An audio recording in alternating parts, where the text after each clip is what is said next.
Students हम बात कर रहे थे हमारे पास होमोजेनियस इक्वेशन सेकंड डिग्री जो होती है जो ओरिजिन से पास करती है, इसका मतलब ये है। तो उसके ऊपर हम बात कर रहे थे, ठीक है। तो इसी लेक्चर को मैंने कंटिन्यू किया है, ठीक है। उसके अंदर पे हमने ये करा था प्रीवियस लेक्चर के अंदर, ये सारे हमने रिजल्ट निकाले थे, ठीक है। अच्छा, अब हमने जब ये रिजल्ट निकाले थे, ठीक है ना, ये हमारे पास एक क्या कहते हैं, हमारे पास उसकी जनरल फॉर्म लिखी हुई थी, उससे हमने इसको कन्वर्ट करके क्वाड्रेटिक इक्वेशन में लिखा था, ठीक है। अच्छा, अब ये जब हमारे पास क्वाड्रेटिक इक्वेशन जब आई थी सोल्व होकर, ये हमारे पास कुछ इस तरीके से आई थी क्वाड्रेटिक इक्वेशन। अगर आपको याद हो तो ये हमारे पास एक क्वाड्रेटिक इक्वेशन हमारे पास कहाँ बनी थी, एक ये वाली बनी थी, ठीक है। अगर इसी चीज़ को मैं कॉपी कर लूँ, इसी चीज़ को अगर मैं कॉपी कर लूँ तो ये मेरे पास दो इक्वेशनें बनी थी, ठीक है। और ये हमारे पास दो इक्वेशनें बन रही थी, ठीक है। और इसका मैंने प्रोडक्ट भी दिखाया आपको, ठीक है ना। तो ये हमारे पास दो इक्वेशनें बन रही थी, ठीक है स्टूडेंट्स। तो हमारे पास जब ये दो इक्वेशनें बन रही थी, ठीक है, और दूसरी इक्वेशन हमारे पास क्या थी, y माइनस, ये हमारे पास माइनस, हमारे पास h और प्लस, अगर इसको मैं क्या कहते हैं, अगर ये जो b है, b अगर इसके साथ भी लिख दूं तो मेरे पास ये क्या हो जाएगा, होल डिनोमिनेटर b हो जाएगा और b इसके साथ लग जाएगा, ठीक है। तो कहीं पर ये आपने देखा हो कि इधर ऐसा होता है, ठीक है ना। और अगर मैं b जो है इधर राइट साइड पे लेके जाके मल्टीप्लाई करवाऊंगा तो b यहाँ से ख़त्म हो जाएगा, ठीक है। तो ये ऐसे हो जाएगा, ठीक है। ये रिज़ल्ट हमने निकाला था, ठीक है, ये रिज़ल्ट हमने निकाला था। तो राइट साइड पे भी हमारे पास ये रिज़ल्ट क्या हो जाएगा, ये हमारे पास रिज़ल्ट हो जाएगा माइनस एच, और हमारे पास minus minus minus h minus, और एच क्या था, एच स्क्वायर था, ठीक है, माइनस एच ए बी, ठीक है। और ये इक्वल टू हमारे पास था इक्वल टू 0। ये हमने रिजल्ट निकाला था, इसको हमने क्वाड्रेटिक इक्वेशन की फॉर्म में कन्वर्ट किया था। अब इसका जो डिस्क्रिमिनेंट होता है ये वाला, इसके ऊपर बात करें तो ये जो डिस्क्रिमिनेंट है केस 1 की अगर मैं बात करूं, अगर जब आप इसको कन्वर्ट करेंगे क्वाड्रेटिक इक्वेशन में तो ये आपके पास ऐसा बनेगा। अब जब ये केस 1 के अंदर इसका जो डिस्क्रिमिनेंट है, अगर ये मैं कहता हूँ एच स्क्वायर माइनस ए बी, सोल्व होने के बाद जीरो से ग्रेटर वैल्यू आती है। जीरो से ग्रेटर वैल्यू आने का क्या मतलब होता है कि हमारे पास इसके अंदर आंसर क्या आएगा, पॉजिटिव आएगा। कैसे, देखिए हमारे पास एच स्क्वायर और ये राइट साइड पे क्या हो जाएगा, जाकर राइट साइड पर जाकर हो जाएगा हमारे पास ये हो जाएगा ए बी, ठीक है। यानी हमारे पास एच क्या होगा, बड़ा होगा। एच क्या होगा, एच स्क्वायर। अगर हम देखें कि हमारे पास ए बी का प्रोडक्ट बड़ा है ये एच का, तो एच हमारे पास बड़ा है। अब हमारे पास ये क्या है, एच बड़ा है, तो इसका मतलब क्या है कि हमारे पास अगर हमारे पास एच टू है तो ए बी क्या होगा, इससे कम होगा, यानी 1 होगा या कुछ भी हो। तो हमारे पास जब 2 के अंदर से 1 जाएगा तो हमारे पास क्या बचेगा, 1 बचेगा। यानी हमारे पास पॉजिटिव आंसर आएगा। अंदर हमारे पास जो भी आंसर आएगा, जब हमारे पास जो एच जो है वो ए बी से ग्रेटर होगा तो हमारे पास क्या आएगा, पॉजिटिव आंसर आएगा। जब पॉजिटिव हमारे पास आंसर आएगा, जब हमारे पास डिस्क्रिमिनेंट पॉजिटिव होगा, यानी 0 से ग्रेटर का मतलब क्या है, पॉजिटिव, ठीक है। जब पॉजिटिव होगा तो हमारे पास वो जो क्वाड्रेटिक इक्वेशन जब उसको हम सोल्व करेंगे दो लाइनों के लिए जो इस तरह से बनेगी, ठीक है ना। ये तो शुरू में ही बन रही थी, ठीक है ना, फिर मैंने अलग अलग इनको करके लिख लिया है। ये हमारे पास अगर मैं इसको प्लस माइनस कर देता फिर मुझे इसकी ज़रूरत नहीं थी, ठीक है। तो वो हमारे पास जब डिस्क्रिमिनेंट ये हमारे पास 0 से ऊपर होगा तो हमारे पास इसके अंदर क्या होगा, कोई निगेटिव वैल्यू नहीं होगी, पॉजिटिव होगी, ठीक है। अब जो भी उसके सोल्व करने के बाद हमारे पास आंसर आएगा, हमारे पास जो दो लाइनें बनेंगी वो क्या बनेंगी, हम कहेंगे कि हमारे पास a square plus 2hx y plus plus b y square equal to 0। ये जो हमारे पास होगी ये हमारे पास क्या शो करेगी, अगर हम इसको क्वाड्रेटिक फॉर्म में कन्वर्ट करेंगे और हमारे पास ये 0 से ग्रेटर आएगा, नहीं पॉजिटिव आएगा, तो हमारे पास क्यू डिस्टिंक्ट, ठीक है, क्यू डिस्टिंक्ट यानी अलग अलग मुनफरिद, ठीक है। डिस्टिंक्ट हमारे पास क्या करेगी, लाइन रिप्रेजेंट करेगी, ठीक है ना। दो अलग अलग लाइन रिप्रेजेंट करेगी, ठीक है, जो कि क्या होगी, ओरिजिन से पास करेंगे। मिसाल के तौर पे एक लाइन ऐसे जा रही है तो हो सकता है एक लाइन ऐसे जा रही हो, ऐसे जा रही हो, सॉरी ऐसे जा रही हो, मगर पास कहाँ से करेंगे, ओरिजिन से ही, हो सकता है ऐसे जा रही हो, ठीक है। टू डिस्टिंक्ट लाइन रिप्रेजेंट, ठीक है, टू डिस्टिंक्ट, बल्कि इसको मैं क्या कर लेता हूँ, ये मुझे लिखना था रिप्रेजेंट, ठीक है ना। ये हमारे पास क्या रिप्रेजेंट करेंगी, ये हमारे पास रिप्रेजेंट करेंगी रिप्रेजेंट, ठीक है, रिप्रेजेंट, ठीक है। तो वो हमारे पास क्या रिप्रेजेंट करेगी, टू रियल डिस्टिंक्ट लाइन, ठीक है, वो रियल लाइनें होंगी, ठीक है। और इन केस 2, अगर हमारे पास केस 2 के अंदर ऐसा होता है कि हमारे पास ये केस 1 था, अगर इसको मैं केस 2 के लूँ, ठीक है, ये हमारे पास केस 2 है। अगर हमारे पास माइनस ए बी, ठीक है, एच स्क्वायर इक्वल टू हमारे पास 0 आ जाता है। इक्वल टू 0 आने का क्या मतलब है कि हमारे पास ये जब इसका जो डिटर्मिनेंट होगा, जो हमारे पास ये जो लिखा हुआ है, ये हमारे पास रूट फॉर्म, ये हमारे पास क्या हो जाएगी, एच स्क्वायर माइनस ए बी। अगर हमारे पास ये क्या आ जाए, यानी हमारे पास अगर मैंने इसको क्या लिखा है 0 के बराबर है, तो मेरे पास क्या हो जाएगा, इक्वल टू ए बी, यानी हमारे पास ये और ये दोनों बराबर हो जाएंगे। और जब ये माइनस होगा तो अंदर आंसर क्या आएगा, 0, जो मैंने 0 लिखा है, ठीक है। अब जब हमारे पास इसके अंदर 0 हो जाएगा तो हमारे पास क्या होगा, देखिए मैं आपको दिखाता हूँ। देखिए जब हमारे पास ये 0 हो जाएगा तो हमारे पास ये क्या हो जाएगा, बी वाई माइनस, ये हमारे पास 0 हो गया, ठीक है। ये सोल्व होने के बाद है, क्वाड्रेटिक इक्वेशन जो हमने सोल्व करी थी ये उसके बाद की चीज़ लिखी हुई, ठीक है। फिर माइनस हमारे पास h और ये चीज़ तो खत्म, तो हमारे पास माइनस h और ये मल्टीप्लाई होकर क्या हो जाएगी, मल्टीप्लाई होकर हमारे पास हो जाएगी प्लस h, क्या हो जाएगी, प्लस h, ठीक है। हमारे पास सिर्फ ये चीज़ बचेगी, ठीक है, और ये इक्वल टू 0 के बराबर आई है। और देखिए ये भी जब ये 0 हो जाता है तो ये भी हमारे पास क्या होगा, देखिए ये 0 हो जाएगा तो हमारे पास अगर ये वाली चीज़ देखो तो मेरे पास बचेगा बी वाई माइनस, ये साइन इससे मल्टीप्लाई होकर क्या हो जाएगा, प्लस h, और ये चीज़ तो 0 है, ये खत्म हो जाएगी, इक्वल टू 0। देखिए जब हमारे पास क्वाड्रेटिक इक्वेशन के अंदर जब हम सोल्व कर रहे होंगे इसका डिस्क्रिमिनेंट हमारे पास 0 आ जाएगा, तो हमारे पास वो दोनों लाइनें, जब दोनों लाइनें बनेंगी इनकी जो इक्वेशन है वो क्या बन रही है, देखिए B Y plus H, B Y plus A, यानी ये सेम है, यानी एक ही लाइन की इक्वेशन रिप्रेजेंट हो रही है। तो इसका मतलब है कि वो जो दोनों लाइनें होंगी वो कोइंसिडेंस होंगी। कोइंसिडेंस का क्या मतलब होता है कि अगर हमारे पास रेक्टेंगुलर कोऑर्डिनेट सिस्टम में अगर मेरे पास एक लाइन ऐसे पास कर रही है तो दूसरी लाइन भी इसी के ऊपर से पास कर रही होगी। वो कैसे हो रही है मैंने आपको बता दिया कि उनके जो डिस्क्रिमिनेंट है वो 0 हो गए, तो अगर उनको देखिए वो सोल्व की फॉर्म में ही हमारे पास लिखी हुई है और मैंने उनको 0 करके दिखाया तो वो एग्जैक्टली आपस में बराबर आई है। अब जब दो चीज़ें आपस में बराबर हुई तो इसका मतलब है वो सेम लाइन रिप्रेजेंट कर रही हैं, ठीक है, सेम लाइन या कोइंसिडेंट लाइन रिप्रेजेंट कर रही है, ठीक है। तो ये हमारे पास केस 2 था। अगर केस 3 की बात कर लूँ, अगर मेरे पास एच स्क्वायर माइनस ए बी लेस हमारे पास 0 हो जाए, लेस 0 होने का क्या मतलब है कि डिस्क्रिमिनेंट में जो आंसर सोल्व होने के बाद आएगा वो क्या आएगा, माइनस में आएगा, ठीक है। कैसा आएगा, देखिए एच स्क्वायर, अगर मैं इसको राइट साइड पे लेके जाऊंगा तो मेरे पास क्या हो जाएगा, ए बी, ठीक है। अब हमारे पास क्या है, इसका मतलब है कि हमारे पास एच के अंदर से एच स्क्वायर के अंदर से हमारे पास एच स्क्वायर की वैल्यू हमारे पास मिसाल के तौर पर 4 होती है, तो ये ए बी क्या है उससे ग्रेड कर रहा है तो इसके अंदर से माइनस होगा और हमारे पास क्या हो जाएगा, ये -1, और रूट के अंदर -1 आ जाता है तो हमारे पास ये हमारे पास इसका जो रूट है वो क्या हो जाता है, कॉम्प्लेक्स हो जाता है, ठीक है। तो इसका मतलब है कि ये जो लाइन रिप्रेजेंट करेगा, जो हमारे पास डिस्क्रिमिनेंट के अंदर आंसर नेगेटिव आता है वो कब आता है, जब अगर इनका हम सम करें वो 0 से लेस आता है, ठीक है, ऐसा होता है, ठीक है ना। आप चेक करेंगे तो आपके पास आंसर 0 से लेस भी आएगा, ठीक है, यानी नेगेटिव में। तो अगर वो आपका रूट नेगेटिव में आ जाता है तो इसका मतलब है वो आपके पास इमेजिनरी नंबर शो करेगा, सॉरी इमेजिनरी लाइन शो करेगा, मगर वो इमेजिनरी जो लाइन होगी वो भी कहाँ से पास करेगी, ओरिजिन से ही पास करेगी। अब वो कैसे पास करेंगे दो लाइनें, उसके ऊपर हम बात नहीं करेंगे, ठीक है ना, मगर वो क्या होंगी, ओरिजिन से ही पास करेंगे, ठीक है। तो मैं क्या कह सकता हूँ कि वो मेरे पास रिप्रेजेंट, ठीक है ना, रिप्रेजेंट टू इमेजिनरी लाइन से, ठीक है ना, मैं इधर लिख देता हूँ इमेजिनरी लाइन्स, ठीक है, इमेजिनरी लाइन्स, ठीक है। ये हमारे पास दो इमेजिनरी लाइन रिप्रेजेंट करेगी, ठीक है। तो ये आपको देखिए सारी चीज़ें समझ में आ गई हैं, ठीक है ना। अच्छा, ये हमने काफ़ी डिटेल से इसके अंदर पढ़ा है, ठीक है। और देखिए अब क्वेश्चन वगैरह करेंगे तो फिर आपको बात जो है ना वो ज़्यादा समझ आएगी, ठीक है। इसी तरीके से अगर हम इसके एंगल के ऊपर बात करें, ठीक है ना, हम साथ में एंगल भी पढ़ें तो एंगल हमारे पास क्या हो जाएंगे। अगर मैं एंगल फाइंड आउट करना चाहूँ, एंगल, तो एंगल का देखिए हमारे पास जो फार्मूला होता है वो क्या होता है, हमारे पास होता है tan, हमारे पास tan theta equal to m1 minus m2 divided by plus m1 plus m1 और m2, ठीक है।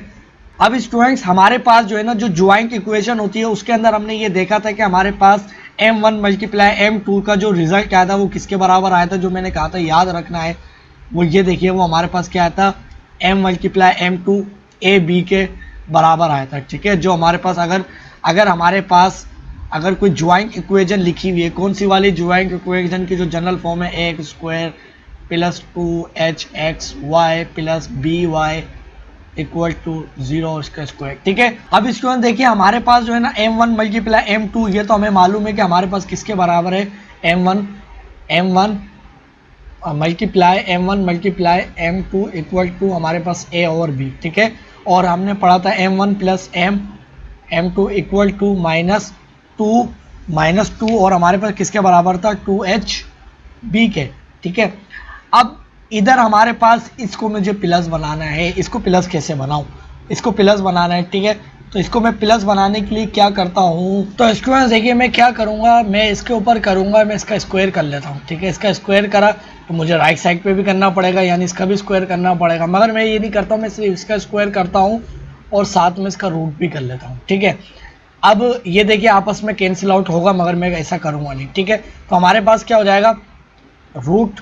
ठीक है, और अब इसका जो स्क्वायर ओपन करेंगे तो हमारे पास हो जाएगा m1 square plus m2 square minus 2a क्या हमारे पास m1 है और माइनस m2। ठीक है, और मल्टीप्लाई m2। ठीक है, अब हमारे पास क्या हो रहा है divided by m1 plus m1 और m2। ठीक है, अब देखिए हमारे पास ये क्या स्क्वायर में है और ये भी स्क्वायर में है, तो मैं इधर भी स्क्वायर करूंगा और इधर भी स्क्वायर करूंगा, तो मेरे पास जो है ना ये चीज़ क्या हो जाएगी, मेरे पास हो जाएगी m1 स्क्वायर प्लस हमारे पास हो जाएगी m2 स्क्वायर माइनस प्लस 2 और a भी क्या है हमारे पास m1 मल्टीप्लाई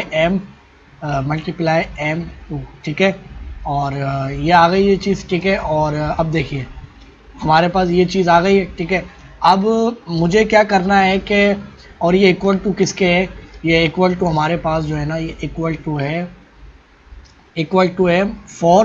4h, इधर मैं लिख सकता हूँ h ओवर b। ठीक है, इसका होल स्क्वायर 4 का स्क्वायर हो गया। ठीक है, अब m1 square plus m2 square minus और प्लस 2, ये जो हमारे पास है m1 मल्टीप्लाई m2 तो हमारे पास किसके बराबर है a ओवर b के। ठीक है, अब मुझे क्या चाहिए, मुझे तो सिर्फ ये चीज़ चाहिए ना ताकि मैं इसमें पुट करूं, तो ये हमारे पास बराबर किसके है 4h और डिवाइडेड बाय b स्क्वायर। ठीक है, अगर ये मेरे पास दोनों चीज़ें अगर मैं राइट साइड पे लेके जाऊंगा तो मेरे पास क्या हो जाएगा m1 square plus m2 square equal to 4h divided by b whole square minus 2ab। ठीक है, ये चीज़ आ गई और इक्वल टू इक्वल टू पहले ही मैं लगा चुका हूँ। अब इस फार्मूले के अंदर जो है ना ये जो हमने इधर लिखा था ये वाला, इस चीज़ को मैं यहाँ से हटा देता हूँ। ठीक है, ये चीज़ आ गई। अब ये जो हमारे पास जो फार्मूला था ये वाला जो लिखा हुआ था tan theta is equal to, root लगाएंगे, पहले तो रूट लगाएंगे m स्क्वायर प्लस m यानी m1 और ये m2 स्क्वायर किसके बराबर है, तो ये हमारे पास है 4h divided by b whole square minus 2ab के। ठीक है, और मैं इधर एक काम कर लेता हूँ कि h का स्क्वायर अलग कर लेता हूँ, b का स्क्वायर अलग कर लेता हूँ, b स्क्वायर h स्क्वायर। ठीक है, माइनस 2a और ये b। ठीक है, ये चीज़ आ गई। फिर माइनस 2 मल्टीप्लाई बाय हमारे पास ये क्या है किसके बराबर है m1 multiply m2 a over b के। ठीक है, और होल डिवाइडेड बाय ये इसका जो डिनोमिनेटर है 1, तो 1 plus m multiply m2 a over b। ठीक है, अब देखिए इसके नीचे b लेके आता हूँ तो ऊपर भी b लेके आना पड़ेगा। ठीक है ना, और ऊपर भी यही काम करते हैं सारा। ठीक है, तो ये ऊपर अगर मैं यही चीज़ करता हूँ, देखिए इसके नीचे हमारे पास क्या है b स्क्वायर है, तो b से दोबारा मल्टीप्लाई करवाऊंगा और ऊपर भी मल्टीप्लाई करवाना पड़ेगा। ये हमारे पास एक फैक्टर बनना है, इसके नीचे भी b है तो b से भी मल्टीप्लाई करवाना पड़ेगा, ऊपर भी मल्टीप्लाई करवाना पड़ेगा। तो tangent theta is equal to 4h square. ठीक है, माइनस, अब देखिए डिनोमिनेटर सबका सेम हो चुका है, माइनस 2ab माइनस 2ab और माइनस 2ab। ठीक है, और डिवाइडेड बाय हमारे पास है a प्लस, अब ये देखिए b आ जाए इधर और इधर a, तो मैं a plus a plus b whole square लिख सकता हूँ, और sorry a plus b divided by b, ठीक है। और सॉरी एक मिनट, इधर ये हमारे पास डिवाइड हो रहा था किससे, बी से, इस तरह से, और वो भी था स्क्वायर में, ठीक है। अब देखिए बी का रूट कर लूँगा और उनका रूट अलग कर लूँगा, तो हमारे पास हो जाएगा tan theta is equal to 4 h square, इसको बल्कि 2h स्क्वायर ही लिख लेता हूँ, 2h स्क्वायर का होल स्क्वायर माइनस 2ab, ठीक है। बल्कि मैं 2 बाहर कॉमन लूँगा, बल्कि 2 बाहर कॉमन लेने की ज़रूरत नहीं, क्योंकि इसका रूट तो होगा ही नहीं। तो -2ab और -2ab, बल्कि मैं रूट ले सकता हूँ, इधर हमारे पास क्या हो जाएगा, 4 हो जाएगा। तो ये हमारे पास क्या है, ये 4h स्क्वायर, और ये हमारे पास हो जाएगा -4ab, ठीक है ना, क्योंकि ये हमारे पास 2 दफ़ा। और डिवाइडेड बाय देखिए एच, ये जो b था, तो b का रूट अलग कर लूँगा, b स्क्वायर, और होल डिवाइडेड बाय हमारे पास क्या था, a प्लस बी, ठीक है। और ये रूट इससे कैंसिल, और इधर मैं क्या लूँगा, 4 कॉमन लूँगा, तो हमारे पास हो जाएगा, मैं जब 4 कॉमन ले लूँगा इस रूट में से, ये इसकी बात करूँ तो अगर मेरे पास क्या हो जाएगा, एच स्क्वायर माइनस ए बी, ठीक है ना, और इसका भी रूट अलग कर लूँगा, इसका भी रूट इस तरह से, ठीक है ना। तो मेरे पास क्या हो जाएगा, 4 का रूट अलग हो जाएगा, 4 का रूट अलग हो जाएगा, ठीक है। तो ये 4 रूट अलग multiply by h square minus A B, और डिवाइडेड बाय बी का रूट हो गया क्या आ गया, सिर्फ बी, ठीक है।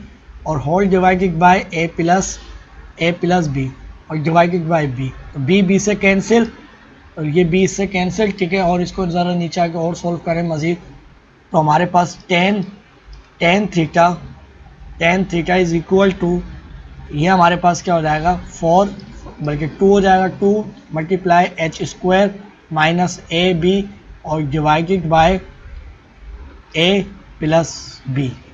तो ये वो फार्मूला था जो कि हमने ज्वाइंट इक्वेशन से निकाला है, ठीक है ना। तो ज्वाइंट इक्वेशन हमारे पास क्या थी, ये हमारे पास ज्वाइंट इक्वेशन क्या थी, हमारे पास थी A square plus 2hxy plus by square equal to 0। अगर मैं रेक्टेंगुलर कोऑर्डिनेट सिस्टम बनाऊं तो हमारे पास ये ज्वाइंट इक्वेशन जो है वो किसकी है, होमोजेनियस इक्वेशन ही है। तो हमारे पास कहाँ से पास करी है, ओरिजिन से पास करी, इस तरह से एक लाइन ऐसे पास करी होगी। और दूसरी मिसाल के तौर पे मैं कह लेता हूँ मेरे पास जो है ना ये ऐसे पास कर रही है, ठीक है। मिसाल के तौर पे ये ऐसे पास कर रही है, ठीक है, बल्कि मैं ऐसे लाइन का कलर चेंज करता हूँ, ठीक है, ये ऐसे पास कर रही है, ठीक है ना, ये इस तरह से। अब ये लाइन आपस में कुछ ना कुछ एंगल बना रही है, या इधर ये वाला एंगल कह लूँ, या आपस में ये वर्टिकल एंगल है, हमारे पास क्या होते हैं, कॉन्ग्रुएंट होते हैं, बराबर के होते हैं। तो ये जो फार्मूला है ये हमारे पास कौन सा एंगल देगा, ये जो एंगल देगा हमारे पास इन 2 लाइन के दरमियान, ये L1 है और ये L2 है, तो इनके दरमियान जो एंगल बनना है, आपको मालूम है ना कि अगर हमने जो फार्मूला लिखा था हमारे पास, हमने किससे निकाला है, tan theta m1 minus m2 divided bye m1 plus m1 multiply m2। और ये हमारे पास कब होता है कि हम जब 2 लाइनें जो होती हैं, अगर मैं इधर रेक्टेंगुलर कोऑर्डिनेट सिस्टम बनाऊँ, इधर अगर मेरे पास एक लाइन ऐसे जा रही होती है, एक लाइन ऐसे, तो ये वाला एंगल बताती है, तो यानी 2 लाइनों के दरमियान, तो ये एंगल भी, ये भी जो हमारे पास थीटा बताएगा, इन दोनों हमारे पास जो लाइनें बनी हैं उनके दरमियान कितना एंगल बनना है वो बताएगा, ठीक है। तो आई होप कि आपको सारी चीज़ें देखिए अच्छी तरह से समझ में आ गई होगी, ठीक है ना। और अगर इसको इसी के साथ इसके केस 1 और केस 2 पे बात कर लें, तो अगर केस 1 ये कहता है कि अगर हमारे पास इसको सॉल्व करने के बाद आंसर अगर हमारे पास theta is equal to 90 degree, या हमारे पास थीटा इज इक्वल टू, और थीटा इज इक्वल टू हमारे पास 270 डिग्री आता है, तो इसका मतलब इम्प्लाइज है कि ये जो दोनों लाइनें जो होंगी आपस में, इनके दरमियान जो एंगल बनना होगा वो आपस में क्या होंगी, परपेंडिकुलर होंगी, ठीक है ना। अब आप बोले यार ये 90 डिग्री ये बनता है तो ये तो ठीक है, ये 270 आ रहा है, ये क्या चक्कर है। तो देखिए बात ये है कि जब भी आप सॉल्व करते हैं, आपने ट्रिग्नोमेट्री पढ़ रखी है, तो आपको वो ऐसा तो नहीं बताएगा कि 270 बनना। अगर आप देखें भी तो 2 लाइनों के दरमियान 290 डिग्री से ज़्यादा एंगल और 180 डिग्री से 180 डिग्री भी एंगल नहीं बन सकता है, ठीक है ना। आप बनाना भी चाहे तो नहीं बन सकता। अगर एक लाइन बिल्कुल इसी के ऊपर जाएगी तो वो बिल्कुल कोइंसिडेंस हो जाएगी, वो क्या बनाएगी, 180 डिग्री। अगर ये लाइन ऐसे जाएगी तो आप ऐसे एंगल थोड़ी बनाओगे, आप ऐसे थोड़ी बनाओगे ये एंगल, ठीक है ना। आप ऐसे थोड़ी बनाओगे, फिर से अगर ये लाइन ऐसे हो जाएगी तो आप यही वाला एंगल बनाओगे। अगर ये लाइन आपके पास ये हल्की सी ऐसे ऊपर की तरफ रोटेट हो जाए तो आप कहें कि मिसाल के तौर पे 170 डिग्री एंगल बनना है। अगर ये लाइन इस तरफ रोटेट होती हुई इस तरफ रोटेट होती हुई इस तरफ रोटेट होते हुए बिल्कुल इसके ऊपर कोइंसिडेंस ऐसे आ जाए तो अब आप कहेंगे 180 डिग्री बनना है। और हल्का सा भी नीचे हो जाएगी ये लाइन तो फिर वो ऐसे हो जाएगी, फिर ये वाला एंगल ऐसे बनेगा, फिर आप ऐसे लेके नहीं जा सकते, ठीक है ना। तो अब देखिए 270 का मतलब ये है कि अब जब हमारे पास रेक्टेंगुलर कोऑर्डिनेट सिस्टम होता है उसके अंदर क्या होता है, हमारे पास हमने ट्रिग्नोमेट्री पढ़ रखी है कि हमारे पास 270 यहाँ बनता है। देखिए अब मैं 270 यहाँ से चल के आऊँ, ये -90 डिग्री करूँ तो ये हमारे पास क्या बननी है, 90 डिग्री ही बना रही है, ठीक है ना। तो इसका मतलब इम्प्लाइज है कि 270 बने या 90 डिग्री बने वो आपस में क्या होंगी, परपेंडिकुलर होंगी, ठीक है। और अगर केस 1 था, अगर केस 2 की बात करूँ, केस 2 क्या कहता है, अगर केस 2 जो है वो क्या कहता है कि अगर हमारे पास एंगल बिटवीन टू लाइन जो है ये हमने जो निकाला है, ये एंगल अगर हमारे पास इक्वल टू 0 डिग्री बनता है या हमारे पास 180 डिग्री बनता है, तो वही चीज़ जैसे मैं अभी बता रहा था ऊपर कि एक लाइन मेरे पास ऐसे जा रही है तो जब 0 डिग्री एंगल बनेगा तो वो ऐसे ही इसी के ऊपर लाई करेगी, ठीक है। अब जाहिर है इसी के ऊपर लाई करेगी तो वो आपस में क्या है, पैरेलल है, हो सकता है वो ऐसे हो, ठीक है। तो अब इनके दरमियान कोई एंगल तो नहीं बनना है क्योंकि हम हमेशा कोई भी लाइन गुजर रही होती है तो वहीं पर ही हम वाई और एक्स एक्सिस बनाते हैं, तो हमारे पास ये एक्स एक्सिस इधर हो जाएगा और ये भी एक्स एक्सिस, और ये क्या आपस में पैरेलल है, ठीक है। तो इसका मतलब इम्प्लाइज है कि आपस में क्या है, दोनों पैरेलल है, 180 बना रही है या 0 डिग्री बना रही है, ठीक है। अब नेक्स्ट लेक्चर के अंदर इसकी हम एग्जाम्पल सॉल्व करेंगे जिससे आपको बात बेहतर समझ आएगी, ठीक है। और दूसरी बात ये कि ये जो होमोजेनियस इक्वेशन और ये जो ज्वाइंट इक्वेशन का जो कंसेप्ट है काफ़ी बड़ा है, बुक में आपको लग रहा होगा कि 1-2 सफ़े हैं, ऐसा नहीं है, काफ़ी लॉन्ग टॉपिक है आपके पास। और दूसरी बात ये कि अभी तो सिर्फ हमने इसका एक फेज पढ़ा है, ठीक है ना, यानी एक पार्ट, मैंने इसको 2 हिस्सों में मैंने कहा था कि मैं पढ़ाऊँगा, तो अभी तो मैंने सिर्फ एक हिस्सा पढ़ा है, बाकी इसका जो दूसरा हिस्सा होगा जो कि अगर हमारे पास, ये तो हमने पढ़ा है कि हमारे पास जो लाइनें जो यहाँ से पास करेंगी, कहाँ से, ओरिजिन से, और जब हमारे पास लाइनें ओरिजिन से पास नहीं करेंगी तो फिर वो क्या होंगी, ठीक है ना, तो उसकी इक्वेशन क्या होगी वो सब हम नेक्स्ट चैप्टर्स के अंदर पढ़ेंगे, ठीक है। अब हम बात करते हैं इसकी कुछ एग्जाम्पल के ऊपर।